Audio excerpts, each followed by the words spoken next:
no mic, no problem. We have our curlers, our hair curlers as our practice microphone. Yay!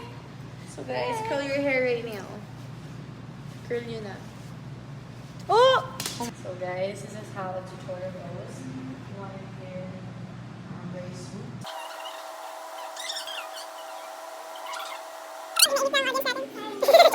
Edit kayo dyan. Girl, what? Buti pinaganyan ka, diba? Ano ba? Ano yun? Madali yung noodle yourself. Yeah. It's so smooth. Her hair is so smooth, guys. Guys, how to achieve this hair? What's your secret to achieve like kid straight hair? It doesn't even stick because it's so straight. Oh my god. Just guys! Hindi yan talaga pag-layered. Kailangan talaga yung roller. Wow! Hello? Hello? Look. Yeah. Like that. Yung strawberry donut na ako. So this is your bangs. And then you're gonna do like that. You're gonna take out yung excess hair. Bye! And then you're gonna roll this like that. And then you're gonna roll it like that. I start from the bottom and I roll it back. That's how quick I do it!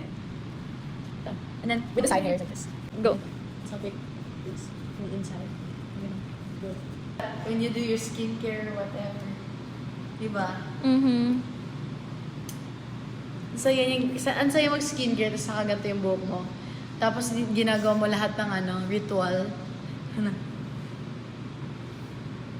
Now we practice. Yeah. It's layered. Your hair is layered na kasi. Mine is long na kasi. Yo! Like that. Wow!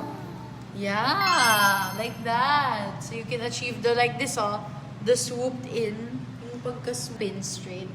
Magkuha ka ng curler, tapos yun.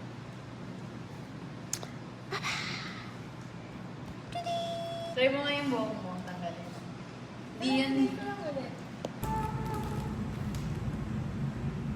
Marshmallow. Ikaw ay kung anong pabili. Buksan niyo yung Yung driver ng Jollibee nagalit kasi ang tagal. Saan? Saan? Sa Jollibee.